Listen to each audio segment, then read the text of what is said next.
성경에 보면 영광스러운 구원이 있고 부끄러운 구원이 있습니다. 옛날 우리 믿음의 어르신들이 그런 말씀을 하는 것을 여러분 들어보셨을 거예요. 천국에 가면 금면류관을 쓰는 성도도 있을 것이고 개털모자를 쓰는 성도도 있을 것이다. 그렇게 말하는 것을 들어본 적이 있으실 거예요. 천국이 그러겠습니까? 개털모자가 있고 금모자가 있고 그러겠습니까? 무엇을 우리에게 가르쳐 주려고 하는 말인가 하면 개털모자를 쓰는 것과 같이 부끄러운 구원을 받는 성도가 있는가 하면 금면류관을 쓰는 영광스러운 구원을 받는 성도도 있다. 그것을 우리에게 가르쳐 주시려고 그런 겁니다. 오늘 본문에 보면 부끄러운 구원을 받은 사람이 기록되어 있어요. 그 사람이 바로 우리가 잘 알고 있는 아브라함의 조카 롯입니다. 롯은 소돔과 고모라가 하나님의 심판을 받아서 멸망을 당할 때 간신히 목숨은 건졌어요. 그러나 사실 그가 받은 구원은 부끄럽기 짝이 없는 구원이었습니다. 오늘날 교회 안에도 롯과 같이 부끄러운 구원을 받을 분들이 있을 것입니다. 하나님을 믿는데 신앙생활을 대충하고 하나님께서 우리에게 맡겨주신 사명, 인생의 사명과 직분이 있는데 이 땅에서의 삶을 대충 살다 보면 나중에 주님 앞에 갔을 때 부끄러움을 당하게 될 거예요. 부끄러운 구원을 받게 된다는 겁니다. 한 번 죽는 것은 사람에게 정해진 것이고 그 후에는 심판이 있으리니, 물론 우리가 받는 심판은 정죄 심판은 아니에요. 영원한 지옥으로 가는 정죄 심판은 아니지만 우리의 삶을 평가받는, 우리가 이 땅에서 어떻게 인생을 살았고 신앙생활을 어떻게 했느냐, 그것을 가지고 우리의 인생을 평가받을 거예요. 그때 이제 부끄러운 구원을 받은 사람도 있을 것이고 영광스러운 구원을 받는 사람들도 있을 것이라고 하는 겁니다. 롯이 부끄러운 구원을 받은 이유가 뭡니까? 삶의 장소를 잘못 선택했기 때문에 그래요. 그는 머물지 말아야 되는 소돔 땅에 머물러 있다가 부끄러운 구원을 받았습니다. 성경이 지금 롯의 이야기를 우리에게 해주잖아요. 소돔과 고모라 땅의 멸망을 말하면서 롯의 이야기를 아브라함의 스토리 중간에 끼워 놓았다고요. 성경에 의도가 있는 거예요. 왜 아브라함의 이야기 속에 롯의 이야기를 창세기의 저자는 끼워 넣었을까? 우리에게 주려고 하는 교훈이 있다고 하는 겁니다. 롯과 같이 부끄러운 구원의 삶을 살지 말아라. 소돔 땅에서, 세상에서 안주하면서 그렇게 살다가 간신히 구원받는 그런 모습이 우리에게 있어서는 안 되겠다. 그것을 가르쳐 주시기 위해서 그런 겁니다. 그렇기 때문에 우리가 롯의 전철을 밟지 않으려면 삶의 자리를 올바로 선택하는 영적인 분별력이 필요한 겁니다. 롯이 왜 소돔 땅으로 들어갔죠? 아브라함과 재산 문제 때문에 갈등이 생겨가지고 헤어질 때 롯이 선택한 땅이 보니까 에덴 동산처럼 아름답고 거기에 가면은 물질적인 풍요를 줄 것 같았어요. 그래서 소돔 땅으로 들어갔잖아요. 그 땅이 멸망의 땅, 심판의 땅인지 모르고 눈에 보이는 대로 선택을 했기 때문에 그런 겁니다. 여러분, 롯이 있어야 될 자리는 죄악이 가득한 소돔이 아니에요. 그가 있어야 되는 자리는 복의 통로인 아브라함과 함께 있는 겁니다. 그런데 복의 통로인 아브라함을 떠나니까, 그리고 잘못된 삶의 자리를 선택하니까 결국 그는 그의 믿음이 퇴색되고 결국은 간신히 구원을 받는, 부끄러운 구원을 받는 사람이 되었다고 하는 겁니다. 창세기 19장에서는 소돔의 멸망이 다루어집니다. 소돔은 더는 하나님의 긍휼을 입지 못하고 멸망을 받아야 했습니다. 우리가 몇 주 전에 살펴보았던 것처럼 소돔 땅이 윤리적으로, 성적으로 타락했다는 것을 우리가 살펴봤어요. 하나님이 소돔 땅의 타락을 살펴보기 위해서 두 천사를 보냈는데, 나그네의 모습을 하고 두 천사를 보냈는데 그 소돔 땅의 사람들이 어떻게 합니까? 그들을 상관하겠다. 한마디로 말하면 동성애를 하겠다고 달려들잖아요. 그것도 집단 성폭행을 하겠다. 어린아이나 성인이나 모든 남자들이 집단으로 롯의 집에 몰려와 가지고 나그네들을 성폭행하겠다고, 동성애를 하겠다고 달려드는 장면을 우리가 살펴보았습니다. 소돔 땅이 그 정도로 타락했다고 하는 것입니다. 성적으로나 도덕적으로나 얼마나 타락했는지를 우리가 알 수가 있어요. 그렇기 때문에 그 땅은 심판을 받는 겁니다. 여러분, 역사의 교훈을 우리가 배워야 돼요. 폼페이도 그렇고 소돔 땅도 그렇고 역사적인 사실들이 우리가 보여주는 게 뭐냐면 한 나라나 한 사회가 성적인 타락으로 가면 그 다음에는 멸망만 있다고 하는 거예요. 그 다음에는 그 사회는 무너진다고 하는 것을 우리가 기억해야 됩니다. 그래서 우리가 그렇게 지금 포괄적 차별금지법, 동성애 합법화하는 법을 막으려고 하는 거예요. 우리의 다음 세대를 위해서, 이 나라의 미래를 우리가 보면서 그런 일을 하는 거예요. 여러분, 결국은 소돔 땅은 하나님의 심판을 받는데 하나님께서 롯과 그의 가정은 구원해 내시기를 원하셨어요. 우리가 다음 시간에 보면 알겠지만 하나님이 아브라함을 생각하사 롯의 가족을 구원해 내세요. 아브라함이 중보기도 했거든요. 아브라함이 롯을 위해서 중보기도 했고 아브라함의 마음속에 롯이 있었어요. 하나님이 롯을 구원해 주기를 원하는 마음이 있었어요. 하나님은 아브라함의 마음을 아시고 롯을 그 땅에서 구원해 내시고자 하는 겁니다. 그래서 오늘 창세기 19장 12절에 보면 그 사람들이 천사들이죠. 롯에게 이르되 이외에 내게 속한 자가 또 있느냐? 내 사위나 자녀나 성중에 내게 속한 자들을 다 성 밖으로 이끌어내라. 하나님은 롯에게 식구들을 데리고 빨리 소돔에서 빠져나가라. 지금 살 수 있는 기회를 주시고 있는 거예요. 오늘 창세기 19장 본문에서 반복적으로 등장하는 메시지가 있어요. 그게 뭐냐면 도망쳐라예요. 도망하라. 특별히 17절부터 22절까지 보면 도망하라고 하는 말이 5번이나 반복해서 나오고 있어요. 아주 긴박한 상황이라고 하는 거예요. 빨리 탈출하라는 말이에요. 소돔에 머물러 있지 말고 빨리 탈출해라. 뒤돌아보지 말고 급히 도망쳐라. 이것이 바로 창세기 19장의 메시지입니다. 그런데 롯은 어떻게 합니까? 16절에 보십시오. 우리가 같이 한번 읽어봅니다. 16절입니다. 그러나 롯이 지체함에 그 사람들이 롯의 손과 그 아내의 손과 두 딸의 손을 잡아 인도하여 성 밖에 두니 여호와께서 그에게 자비를 더하심이었더라. 롯은 지체예요. 미련이 남아 있어요. 그 멸망하는 소돔성, 이제 얼마 후에는 불과 유황이 비 오듯 쏟아져서 멸망을 당할 텐데 하나님이 멸망을 예고해 주시는데도 민기적거려요. 지체하고 있는 거예요. 그런 일이 진짜 일어날까? 왜냐하면 소돔에서 쌓아놓은 자기의 돈도 있고 명예도 있고 지위도 있잖아요. 그것을 두고 떠나는 것이 아까운 거예요. 그래서 지체하는 거예요. 그러나 하나님은 그에게 자비를 베풀어 주셨어요. 아브라함의 중보 기도를 통해서 그에게 자비를 더해 주셨어요. 그래서 그들의 손을 천사들이 부여잡고 그들을 소돔성 밖으로 이끌어내고 있는 장면을 우리가 보게 됩니다.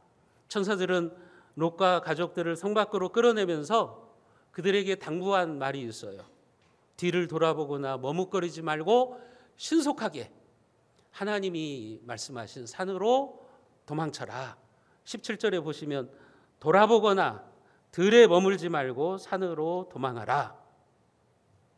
미련을 갖지 말라는 거죠.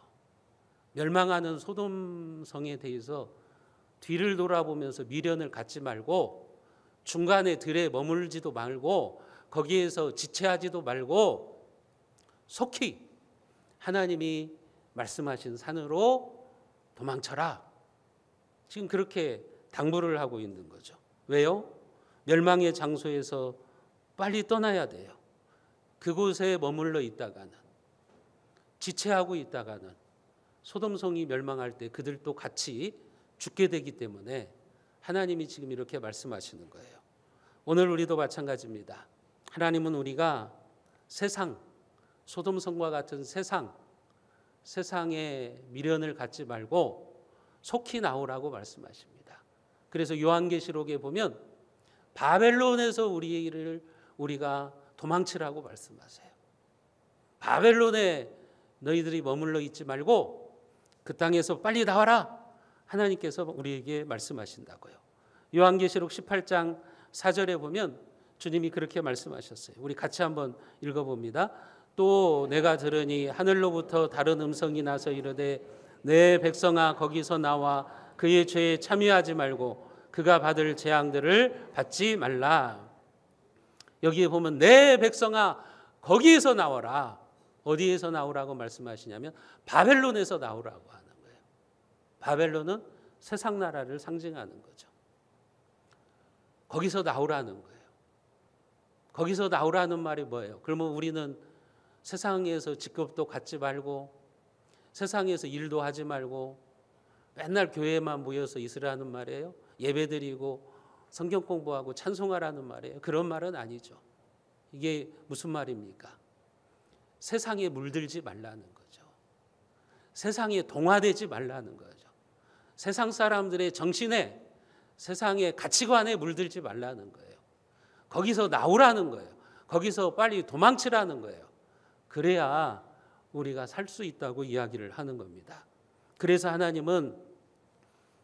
하나님이 바벨론을 멸망시킬 때, 세상을 심판하실 때 내 백성아 거기에서 나와라. 빨리 탈출하라. 하나님이 우리에게 말씀하시는 거예요. 소돔성에 있었던 롯에게 하신 말씀을 오늘 우리들에게도 지금 하시고 계시는 거예요. 바벨론에서 빨리 나와라. 그것이 너희들이 살 길이다. 왜요? 이제 하나님께서 그곳에 무시무시한 재앙을 쏟아 부으실 것이기 때문에 그런 겁니다. 그러니 그 재앙들이 쏟아지기 전에 어서 나오라고 하는 거죠. 여러분 예를 들어서 불에 타서 지금 건물이 무너지고 있는데 여러분들의 가족이 그 안에 있다면 어떻게 하시겠어요? 어떻게 해서든지 거기에서 불러낼 것 아닙니까? 거기에서 빠져나오게 하려고 할 것 아닙니까?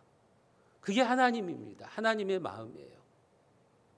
하나님은 지금 롯에게 빨리 소돔에서 빠져나오라는 거예요. 탈출하라는 거예요. 마지막 때 하나님의 백성들에게 바벨론에 동화되지 말고 세상 사람들과 함께 죄악 중에 거하지 말고 빨리 바벨론에서 탈출하라는 거예요. 그것이 구원의 길이라고 우리에게 가르쳐 주시고 있는 거죠. 왜 하나님이 세상을 멸망시킵니까? 왜 하나님이 소돔을 멸망시키는 것이고 왜 하나님이 바벨론을 멸망시키시는 겁니까? 계시록 18장 5절에 보면 그 이유를 분명하게 우리에게 알려주세요. 그의 죄는 하늘에 사무쳤으며 하나님은 그의 불의한 일을 기억하신지라. 그의 죄는 하늘에 사무쳤다. 죄가 하늘에 사무쳤기 때문에 그래요. 국어사전에 보면 사무쳤다는 말이 깊이 스며들다는 말이에요. 여러분 우리가 짓는 죄가 이 세상 사람들이 짓는 죄가 사라지는 게 아니라 하늘로 다 스며들고 있다는 말이에요. 원문에 보면 이 사무쳤다는 말이 무슨 말이냐면 헬라어의 원문에 보면 죄들이 덩어리가 자라서 하늘에까지 이르렀다 그 말이에요. 여러분들이 죄를 지으면 그 죄가 덩어리가 됩니다. 그 죄의 덩어리가 점점 커지는 거예요. 무엇을 말하는 거예요? 인간의 모든 죄는 하늘에 새겨지고 쌓이고 있다는 거예요. 사라지는 것이 아니라고 하는 거예요. 하늘이 바로 내가 짓고 있는 죄의 증인이라고 하는 뜻이에요. 남모르게 죄를 지었지만 여러분들의 죄는 하늘로 스며들고 있어요. 하늘에 사무치고 있어요. 그것을 우리가 기억해야 돼요. 그렇다면 우리는 죄를 가볍게 생각하시면 안 돼요. 죄를 방치하시면 안 돼요. 그때마다 회개하셔야 돼요. 그리스도의 십자가 보혈로 회개하고 우리가 다시 거룩하게 돼야 되는 거예요. 이 예배 시간이 그런 시간이에요. 여러분들이 한 주간에 지은 죄, 그 죄를 깨끗이 씻음받고 다시 한 주간을 시작하는 거예요. 예수 그리스도의 거룩한 보혈로 우리의 죄를 용서함 받고 우리가 다시 한 주간을 시작하는 거예요. 그러니까 우리의 죄는 하늘에 사무치지가 않아요. 하늘로 스며들지 않는다고요. 그런데 오늘 이 시간에도 하나님을 섬기지 않고 세상에서 자기 마음대로 살아가고 세상에 속해서 방황하는 사람들의 죄는 계속해서 죄의 덩어리가 자라나는 겁니다. 그 죄의 덩어리가 자라서 결국은 마지막 심판 때에 영원한 지옥의 불구덩이 속으로 들어가는 겁니다. 하나님의 무서운 심판을 당하게 되는 겁니다. 여러분, 마지막 때의 세상의 죄는 다 하늘에 사무쳐 있는 그 죄는 하나님이 지금 기억하신다 그러잖아요. 기억하셨다가 이제 심판을 하시는 거죠. 세상을 멸망시키시는 거죠. 사랑하는 성도 여러분, 지금도 이 세상에 수많은 사람이 죄의 덩어리를 자라게 하고 있어요. 그들이 아무리 좋은 차 타고 다니고 아무리 좋은 집에 살아도 여러분 부러워하지 마세요. 그들의 죄는 하늘에 사무치고 있는 거예요. 그 죄의 덩어리가 지금 점점 자라나고 있는 거예요. 그러면 언젠가는 하늘에서 불과 유황으로 떨어지는 거죠. 소돔 땅이 그런 거예요. 그들의 죄가 하늘에 사무쳐서 하나님께서 천사들을 보내십니다. 그 땅을 감찰하고 와라. 그랬더니 하나님이 보낸 천사들까지 그들은 상관하려고 그래요. 집단 성폭행을 하겠다고 그러는 겁니다. 더 이상 하나님의 자비와 긍휼이 임할 수가 없는 거예요. 그러니까 하늘에서 불과 유황이 비오듯이 쏟아지는 겁니다. 그들의 죄 때문에 멸망을 당하는 거죠. 여러분, 우리는 우리나라가 그런 나라가 되지 않기를 기도하셔야 돼요. 계속해서 우리가 하나님 앞에 죄를 지어서 이 나라의 정치인들이 이 세상에 그 나쁜 문화를 만들어내는 법을 만들면 우리 나라의 죄가 하늘에 사무쳐요. 그러면은 결국은 하나님의 심판이 내리는 겁니다. 불과 유황불이 쏟아지는 거예요. 우리나라가 그런 나라가 되지 않도록 우리 그리스도인들이 정신을 똑바로 차려야 돼요. 그리고 기도하셔야 되는 거예요. 여러분, 언젠가는 하늘에서 불과 유황으로 죄의 심판이 떨어지는 겁니다. 우리 인생도 그래요. 여러분, 여러분들의 삶도 그래요. 죄덩어리가 심판의 불이 되어서 내 머리로 떨어지는 거예요. 그래서 우리는 죄를 가까이 하면 안 됩니다. 죄를 무섭게 여러분들이 생각하셔야 되는 거예요. 바라기는 여러분들은 하늘의 죄를 쌓아가지 마시고 여러분들의 죄가 하늘에 스며들지 마시고 하늘의 상급을 쌓는 복된 신앙생활을 하시기를 주님의 이름으로 축복합니다. 결국은 그렇게 소돔이 멸망하는 거죠. 그 멸망의 장면이 오늘 24절과 25절에 나와 있습니다. 우리가 같이 한번 읽어봅니다. 24절 25절입니다. 여호와께서 하늘 곧 여호와께로부터 유황과 불을 소돔과 고모라에 비같이 내리사 그 성들과 온 들과 성에 거주하는 모든 백성과 땅에 난 것을 다 엎어 멸하셨더라. 롯과 그의 식구들이 소돔에서 빠져나가자 유황과 불을 비같이 내려서 하나님이 그 땅을 심판하셨습니다. 여러분, 심판의 날은 예고 없이 갑자기 임하는 거예요. 이날도 소돔 사람들은 여전히 평소같이 해가 동쪽에서 떠오르니까 어제와 똑같을 거야. 아무 일 없을 거야. 이렇게 생각했을 거예요. 그리고 평범한 일상을 시작했을 거예요. 그런데 갑자기 하늘에서 불과 유황이 비 오듯 쏟아졌습니다. 그때 소돔 사람들은 하루아침에 자신들의 운명이 그렇게 되리라고는 생각하지도 못했을 거예요.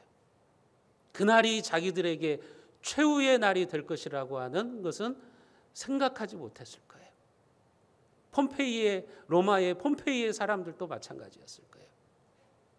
어느 때와 똑같이 아침에 일어나서 밥을 먹고 일상을 시작했어요. 그런데 갑자기 화산재가 쏟아져서 순식간에 멸망을 당한 겁니다. 그렇게 소돔의 종말이 찾아올 줄은 아무도 몰랐을 겁니다. 여러분, 그런데요, 성경은 세상의 종말도 소돔처럼 갑자기 임하게 될 것을 말씀하십니다.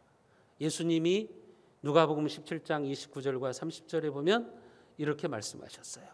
롯이 소돔에서 나가던 날에 하늘로부터 불과 유황이 비오듯 하여 그들을 멸망시켰느니라. 인자가 나타나는 날에도 이러하리라. 인자가 나타나는 날, 다시 말씀드리면 예수님이 재림하셔서 세상을 심판하시는 날도 그와 똑같을 것이라는 거예요. 예고 없이 갑자기 찾아오게 된다는 거예요.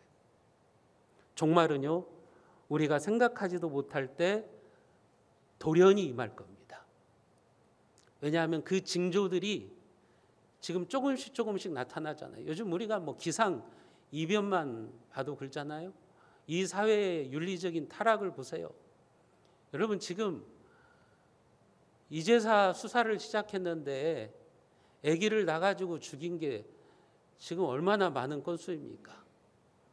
앞으로도 더 많을 거예요. 수백 명, 수천 명의 아기들을 죽였을지도 몰라요. 그런 모습을 보면 이 나라에 하나님의 심판이 떨어지지 않는 것이 이상한 거예요. 아직도 이 땅을 위해서 중보기도하는 의인들이 있기 때문에 하나님이 이 땅을 지금 내두시는 거예요. 그런데 그 의인들이 사라지면 여러분 심판이 임하는 거예요. 그게 징조잖아요. 징조. 한마디로 말하면 사인이라고요. 여성들이 아기를 낳을 때 산통이 오잖아요. 산통이 조금씩 산통이 오다가 갑자기 아기를 응애하고 출산을 하잖아요. 그런 것처럼 지금 이 세상이 징조가 나타나고 있어요. 이 세상이 지금 지구의 종말을 향해서 가고 있다는 사인들이 나타나고 있는 거예요. 그러다가 갑자기 이제 무너지는 거예요. 여러분, 주님은 우리에게 지금 그 사실을 알려주고 있어요. 세상의 마지막이 소돔처럼 그렇게 될 것이다. 우리가 생각하지 못했을 때 돌연히 임할 것이라고 말씀해 주시는 거예요. 이것은 예수님의 말씀이에요. 여러분, 가볍게 들으시면 안 돼요. 이것을 우습게 들으시면 안 돼요. 그때 내가 어떤 모습일까를 여러분들 생각하셔야 되는 거예요. 역사적 종말뿐만이 아니죠. 여러분, 세상이 그렇게 하나님의 심판을 받는 역사적 종말뿐만 아니라 개인의 종말도 마찬가지죠. 여러분들의 인생의 종말이 언제일지 아십니까? 그날이 내일일 수도 있다고요. 지금 젊으니까 나는 앞으로 몇십 년 더 살 것이다. 착각하지 마십시오. 우리의 인생의 종말이요, 오늘일 수도 있고 내일일 수도 있어요. 젊은 청년도요, 내일 죽을 수 있다고요. 저는 초등학교 아이의 장례식도 집례해 본 적이 있어요. 여러분, 우리의 종말은 몰라요. 우리가 장담할 수 없는 거예요. 그래서 우리는 소돔을 떠날 준비를 해야 되는 거예요. 더는 머뭇거리면 안 돼요. 더 이상 미뤄둘 수도 없어요. 그런데 많은 성도들이 지금도 이렇게 말해요. 이번 사업만 잘 되면 열심히 신앙생활 하겠습니다. 이번 일만 끝나면 교회에 나가겠습니다. 제가 수능만 끝나면 신앙생활 열심히 하겠습니다. 그런데 이번 사업이 잘 될지 어찌 알겠으며 이번 일이 잘 끝날지 누가 알겠어요. 대체 무엇으로 그것을 보장할 수 있겠어요? 여러분들에게 시간이 많다고 착각하지 마십시오. 여러분들이 영원히 건강할 것이라고 착각하지 마세요. 여러분들의 주머니에 언제나 돈이 넉넉하게 있을 것이라고 생각하지도 마십시오. 내가 좀 더 많이 벌면 그때 헌신할게요. 내가 좀 더 평안해지면 그때 봉사할게요. 여러분, 그때가 안 올 수도 있다고 하는 거. 그때를 여러분들이 맞이하지 못하고 여러분들의 개인의 종말을 돌연히 여러분들이 맞이할 수도 있다는 것을 기억하셔야 돼요. 제가 알고 있는 어떤 목사님은 그래서 그분이 출타할 때는 항상 자기의 책상을 정리해 놓으세요.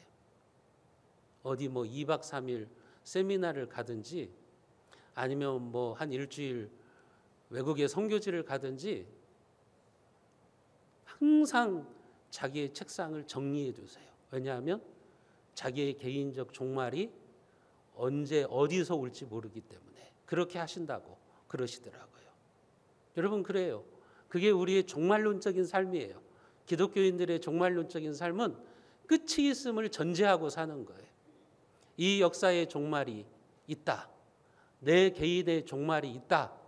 그것을 전제하고 오늘 내가 어떤 삶을 살아갈 것인가. 그게 바로 그리스도인의 삶이라고 하는 거죠. 여러분, 우리는 시간이 주어졌을 때 그래서 열심히 예배하고 부지런히 봉사하고 또 하나님의 영광을 위해서 헌신하고 그렇게 살아야 됩니다. 그러지 않고 뒤를 돌아보면서 머뭇거리다가는 큰일이 나는 거예요. 롯의 아내가 그랬잖아요. 오늘 창세기 19장 26절에 보면 롯의 아내는 뒤를 돌아보았으므로 소금 기둥이 되었더라. 하나님이 살 수 있는 기회를 주셨는데 소돔성에서 끌어내셔서 살려주셨는데 소돔 땅에 무슨 미련이 남아있다고 뒤를 돌아보다가 롯의 아내는 결국 소금 기둥이 되어서 그의 종말을 맞이하게 됩니다. 롯의 아내가 단순히 호기심으로 뒤를 돌아본 것이 아니죠. 그것은 하나님의 말씀에 불순종이죠. 하나님의 말씀을 불신하는 거죠. 소돔 땅에 대한 미련 때문에 그렇게 한 거예요. 이 롯의 아내의 모습을 보면서 주님이 우리에게 교훈을 주세요. 종말의 교훈을 주세요. 우리 예수님께서 이 롯의 아내를 통해서 우리에게 말세의 교훈을 주셨어요. 그게 누가복음 17장 31절과 32절입니다. 우리가 같이 읽어보겠습니다. 그날에 만일 사람이 그 지붕에 있고 그의 세간이 그 집안에 있으면 그것을 가지러 내려가지 말 것이요 밭에 있는 자도 그와 같이 뒤로 돌이키지 말 것이니라. 롯의 철을 기억하라. 그날에 종말의 날을 말하는 거예요. 종말의 날에 뭐 집안에 뭐 가지러 가지 말라는 거예요. 김제에서도 몇 달 전에 그런 화재 사고가 있었잖아요. 불 났으면 빨리 나와야 되는데 무슨 미련이 있다고 거기에 돈 놔뒀다고 돈 가지러 갔다가 소방관이 그 사람 구하러 갔다가 젊은 소방관이 죽었잖아요.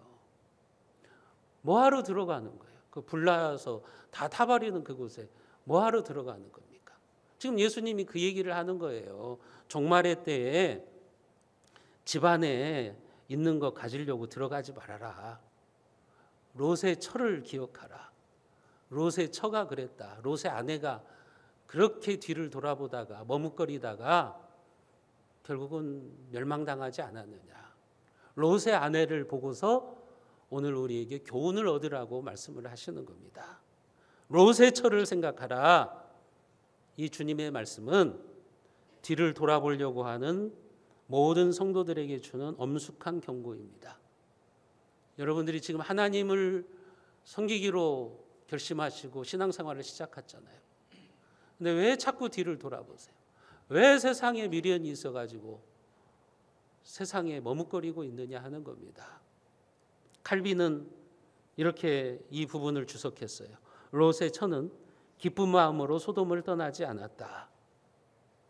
하나님이 자기를 살려주시려고 빨리 탈출하라고 그랬는데 그러면 감사합니다 하고서 도망쳐야 될 텐데 기쁜 마음이 아닌 거예요. 아니 내가 왜 나가야 돼? 이 소돔 땅에 내 통장이 있는데, 소돔 땅에 내 땅이 있는데 내가 왜 나가야 돼? 기쁜 마음으로 나가지 않다가 결국은 그렇게 하나님의 심판을 받았다고 하는 겁니다. 그러니까 롯의 아내는 이름뿐인 신자예요. 하나님을 믿는다고는 하지만 하나님의 말씀에 순종하지 않고 교회만 왔다 갔다 하는 그런 성도들을 대표하는 사람이 롯의 아내라고 하는 겁니다. 이런 사람들은 막 어려운 날에는 주님을 찾아요. 문제가 해결되면 세상에 미련이 있어가지고 다시 세상으로 나가는 사람들입니다. 결국은 그들은 소돔과 함께 멸망을 당할 겁니다. 여러분, 성경은 롯의 아내를 통해서 오늘 우리에게 무엇을 도전합니까? 하나님의 사람들은요, 이미 과거로 돌아갈 수 없는 사람들이에요. 여러분들은 이제 과거로 돌아갈 수 없는 사람들이에요. 과거가 아무리 화려하고 좋았어도 여러분 과거로 돌아가면 죽습니다. 뒤를 돌아보면 여러분들의 영혼이 마비되어서 소금기둥이 될 수밖에 없는 거예요. 뒤를 돌아보는 자는 하나님 나라에 합당하지 않습니다. 우리 예수님이 누가복음 9장 62절에서 그렇게 말씀하셨어요. 손에 쟁기를 잡고 뒤를 돌아보는 자는 하나님 나라에 합당하지 아니하니라. 손에 쟁기를 잡고 뒤를 돌아보는 자는 하나님 나라에 맞는 사람이 아니라는 거죠. 젊은이들은 모르겠지만 여기 나이 드신 분들은 다 알죠. 저도 어렸을 때 소에다가 이제 쟁기를 가지고 밭에 밭고랑을 매는 걸 봤거든요. 여러분, 쟁기를 잡았으면 앞을 보고 나가야 돼요. 그런데 자꾸 쟁기를 잡은 사람이 뒤를 돌아보면 밭고랑이 이제 어떻게 되겠어요? 삐뚤삐뚤 되죠. 제대로 밭고랑을 가를 수가 없는 거죠. 오히려 밭을 망가뜨리는 거예요. 무성의한 쟁기질은 차라리 안 하는 것만도 못하는 거예요. 여러분, 신앙생활도 마찬가지죠. 예수님이 우리에게 지금 그것을 가르쳐 주시는 거예요. 손에 쟁기를 잡고 뒤를 돌아보면 하나님 나라에 합당하지 않다. 하나님을 믿는다고 하면서도 자꾸 세상에 미련을 두면 제대로 신앙생활할 수 없다는 거예요. 자꾸 뒤돌아보면 오히려 그 인생이 망가진다고 하는 거예요. 여러분, 게으르고 무성의하게 직분을 감당하려면 손에 직분자로서의 쟁기를 잡지 말아야 되는 거예요. 여러분들이 집사가 되었던, 권사가 되었던, 교사가 되었던 쟁기를 잡았으면 뒤를 돌아보지 마세요. 뒤를 돌아보지 마시고 열심히 감당하셔야 되는 거예요. 그게 하나님 나라 백성의 모습이라고 하는 거죠. 하나님의 나라는 후퇴하는 게 아니에요. 전진해야 돼요. 그래서 하나님은 우리가 뒤로 물러가는 것을 그토록 싫어하시는 거예요. 히브리서 10장 38절과 39절은 우리에게 말씀합니다. 우리가 같이 한번 읽어봅니다. 나의 의인은 믿음으로 말미암아 살리라. 또한 뒤로 물러가면 내 마음이 그를 기뻐하지 아니하리라 하셨느니라. 뒤로 물러가 멸망할 자가 아니요 오직 영혼을 구원함에 이르는 믿음을 가진 자니라. 뒤로 물러가면 내 마음이 그를 기뻐하지 아니하리라. 하나님이 우리를 보시면서요, 우리의 믿음이 자꾸 뒤로 물러가면 기뻐하시지 않는다고 말씀하시는 거예요. 여러분들의 믿음을 한번 생각해 보세요. 지금 여러분들의 믿음이 앞으로 전진하고 있어요? 여러분들이 교회를 다니는 시간이 길어지면 길어질수록 여러분들이 더 예배를 잘 드리고 있습니까? 주일 예배만 드렸다면 주일 오후 예배도 드리고 기도회도 참석하고 성경 공부도 하고 그렇게 여러분들이 앞으로 전진하고 있어요? 아니면 뒤로 후퇴하고 있어요? 하나님을 향한 여러분들의 사랑이 갈수록 많아지고 있어요? 아니면 적어지고 있어요? 교회를 향한 여러분들의 사랑과 헌신이 갈수록 더 많아집니까? 아니면 적어지고 있습니까? 만약에 여러분들의 믿음이 뒤로 물러가고 있다면 내 마음이 그를 기뻐하지 아니하리라. 하나님이 기뻐하지 않는다고 말씀하시는 거예요. 하나님은 그런 성도들을 기뻐하시지 않겠다고 지금 우리에게 교훈해 주시고 있는 겁니다. 뒤로 물러가 멸망할 자가 아니요 오직 영혼을 구원함에 이르는 믿음을 가진 자니라. 여러분, 뒤로 물러가지 마십시오. 뒤를 쳐다보지 마십시오. 그러면 여러분들의 삶이 마비됩니다. 그러다가 소금기둥이 되었던 롯의 아내처럼 우리의 삶이 그렇게 될 수 있습니다.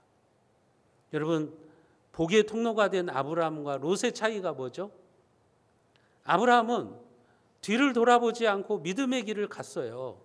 하나님이 그를 부르셨을 때 그는 하나님의 약속을 붙들고 믿음의 길을 갔어요. 물론 아브라함이 그 길을 가면서 때로는 실수해요.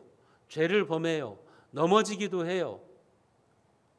그러나 그의 방향성은 분명했어요. 그는 믿음의 길로 쭉 갔어요. 그런데 롯은 그렇지 않았어요. 롯의 아내는 그렇지 않았어요. 그들은 자꾸 뒤를 돌아보는 거예요. 세상에 미련을 두고 있는 거예요. 그러다가 소금기둥이 되었고 부끄러운 구원을 받을 수밖에 없었던 것입니다.